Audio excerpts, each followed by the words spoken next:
Well, hey guys. So I heard bright and early today, working on the Trailblazer again. I had a strange problem where battery would go dead relatively quickly, like over a few days of sitting. So some kind of draw, right? And we were trying to figure out what it was. But then it started happening like every day, like every morning the battery was dead. So I was sure it was a bad battery. Had the battery tested, it was tested fine. Tested the alternator, tested fine, and it turns out we realized just kind of through some accidental observation that the blower fan, the AC blower fan inside, was coming on all by itself, like multiple times, sometimes for extended periods of time. And I'm pretty sure that's what's draining the battery. I even tried to do a parasitic draw test. Actually, that'd be an interesting video. Maybe I'll do that too. But I blew the fuse in 2 different meters because the fan would kick on and pull 13 amps, and it only has a 10 amp fuse, and blew the fuse in them. Trying to find the draw that wasn't the fan because I think there's another draw. But anyway, the fan's the first problem for sure. When it kicks on full speed, and that would certainly drain your battery. So the problem there usually is a resistor. There's a big resistor that sits in there under your dashboard or somewhere. It depends on your vehicle. In the Trailblazers, it's up behind the glove box. And when you change the speed of your fan, so you go 1, 2, 3, 4, or low, medium, high, whatever it is, all what it's doing is it's changing the amount of voltage that goes into the electric motor. So at a lower speed setting, it uses lower voltage, and so the resistor, resisting, sending all the voltage in. The higher speed setting you use, the more voltage goes to the motor, and the faster it spins. Sometimes these resistors, when they go bad, they malfunction in weird ways. Sometimes it's like if you've ever lost, gotta be a plane today. If you ever lost one speed, like you're stuck on high, or you can't, if you go to high, it turns off. Like all those sorts of things where the speed is acting weird, that's a resistor. In this case, it's just sticking wide open. So we're gonna switch that resistor out and see if that resolves the problem. It's a fairly simple process. Well, it should be anyway, but you'll see why. Anyway, I got my coffee. Let's get to it.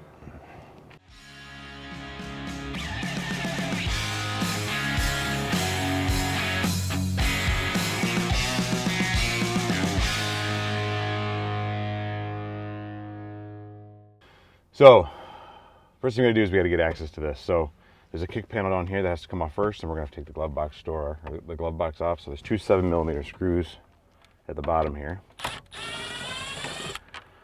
Let's take those out.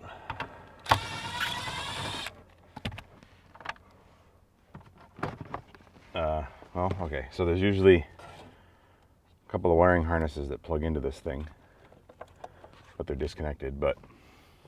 And then I take the glove box off. Under the glove box are 3 screws, 3 also 7mm.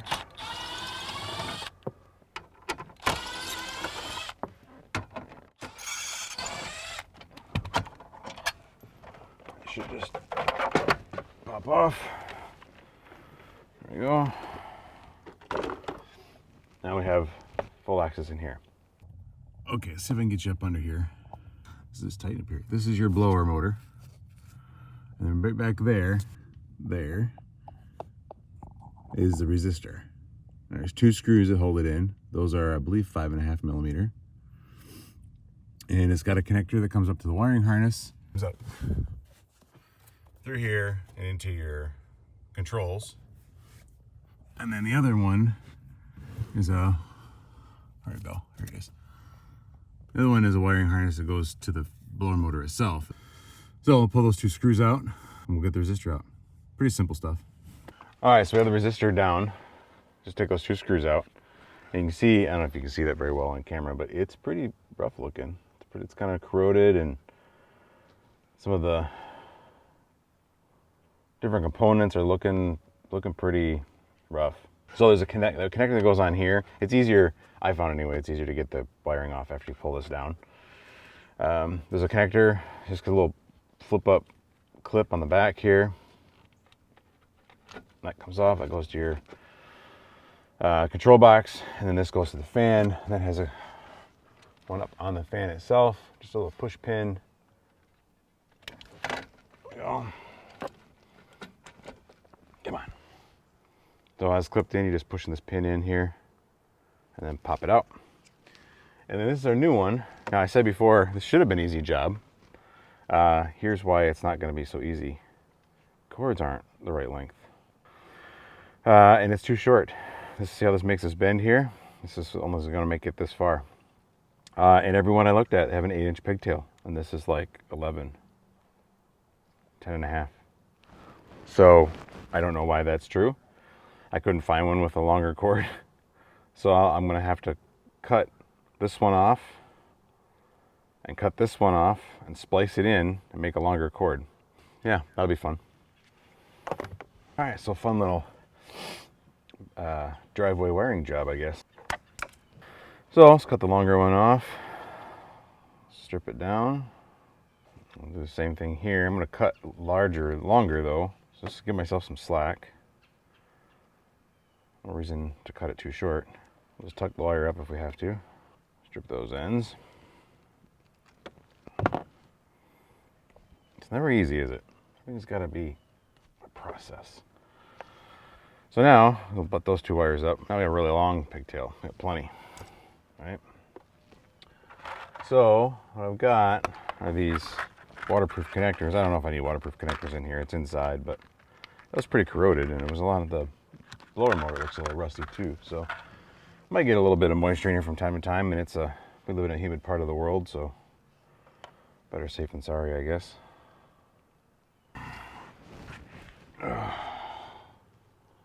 Sitting on the ground stuff's pretty awesome. It's my favorite thing. I was hoping to do that all day today. Well, you are the shortest butt connector in the world. We have longer ones. Let's go look. All right, there we go. These are better. I'll show you why. These are the ones I had. These are some cheapy ones I got from, I think, Harbor Freight. And these are ones I actually ordered online. You can see the length of them, but the bigger part is the length of the piece inside, the connector inside. Look how short that is. Like, you can get two wires to butt up against each other. I'm not sure what you're doing with that. So we're gonna ditch those and use these better ones. Push them until they butt up against, and then crimp them.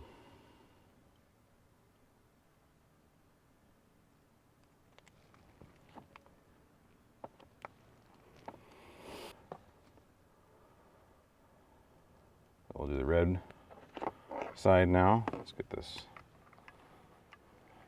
kind of twist up a little bit. Makes it easier to get in there.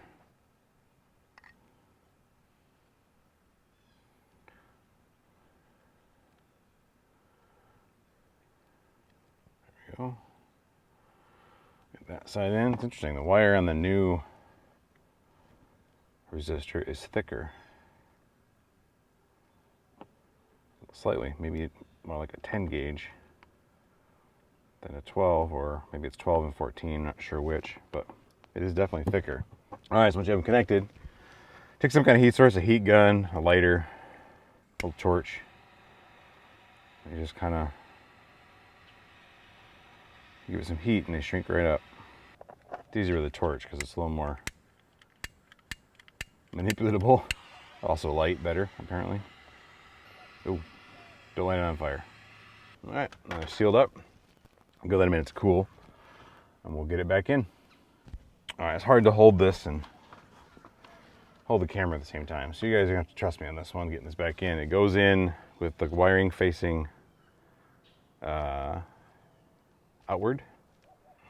kind of like this. And because that plug was in the back, I find it easier to put a screw in the bracket and kind of eyeball it up to the screw hole and just thread it by hand for a minute. Just a couple threads. Thread really fast, just to hold it there so you're not fighting it the whole time. And just do the same thing with the other side. Just find where the screw hole is and do it by hand. They're plastic screw holes, so be careful with them. They'll strip really easy. So get them started by hand. and then finish them with whatever ratchet or whatnot. So, plug my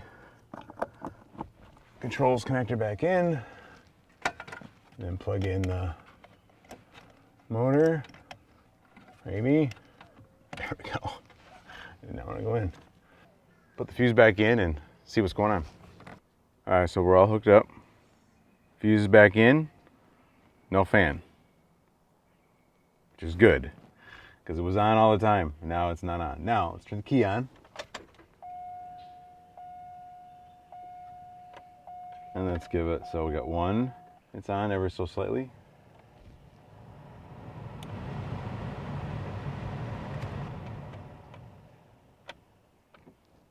Looks good. Kind of hard to prove something isn't going to happen, because it didn't happen all the time. It was happening more and more, it seemed like. We would hear it once in a while, and even like, wait, what is that? Is that the fan? And for a while, I actually thought it was the engine fan, like right when you turn the car off, the fan would stay running, or would kick back on, and so I thought, well, that's not that weird, except it is. But then I would hear more and more. You'd walk by the car, and you'd hear it running. And then we started having issues with the battery. So pretty sure that's our main draw. Now, when I was testing it before, doing a draw test on the battery, before the fan would come on randomly, I was still getting a slight draw on the battery, about 8 milliamps, which isn't a ton, but it's more than it should be. And then the fan would kick on and go up to 13 amps and blow my meter. So I think there's another draw. Now, it still could be the fan was drawing a little, and then it would kick on and draw a lot. That's possible. But until we could fix this, we wouldn't be able to tell for sure. So we got that fixed. We seem to be good there. Let's put this all back together. Glove box goes on first, because the screw plate's behind that.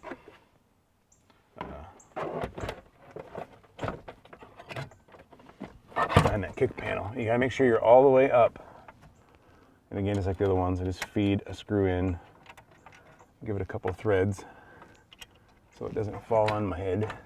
Contrary to popular belief, I don't like things falling on my head, even though it happens all the time. Helps if you change the right socket though. Back from the 5.5 to the 7. You know, details.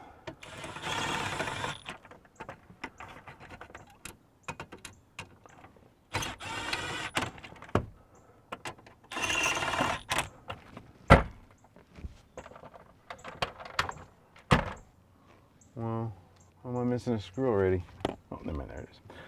I said before when I took this off, there were a couple of wires that should have been connected but weren't. They're dangling here now. So one just kind of pops in this hole here. The other one just pops in that hole there. I'm gonna get it pushed in all the way.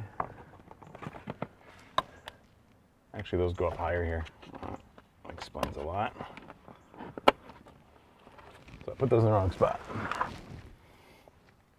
Pay attention to where you took them out, if you took them out, guys.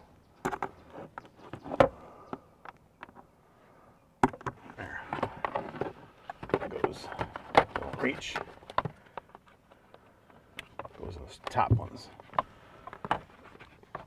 There we go. Make sure your vents come through your holes here, and then put your screws in.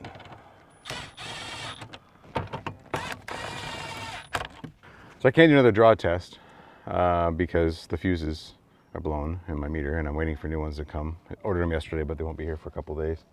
So for now, the test is to make sure we got a good charge on the battery, and then we'll leave it overnight again, like we did before, and see if with everything hooked back up. I left it overnight last night with a fuse pulled, and it was good battery this morning. So we will leave it sit again tonight and test it in the morning and see if it has the same kind of power drain. If not, we'll call it good. If so, then we got to figure out what else is drawing, and we'll do another draw test, and hopefully by tomorrow I'll have more fuses. If you got any problems with your HVAC blower, it doesn't matter if it's Trailblazer or anything else, it's the same process. These blower motors are kind of all the same. They all run electricity, and they all run on resistors. So if you've got a blower motor that's acting up, so either the speeds are off or not working, or in my case, working all the time, then it might be a resistor. and tried to change it out. This was like $27 at Advanced Auto Parts, I think, or AutoZone, or I don't know, one of them. And so not a terribly expensive fix, and really not very long. This was probably, I don't know, even with recording and all that, probably 45 minutes. Anyway, I hope that helps. Hope you learned something. Hit that like and subscribe, and we'll see you next time. Love Neon on the ground. It's awesome. This is my favorite in the whole wide world.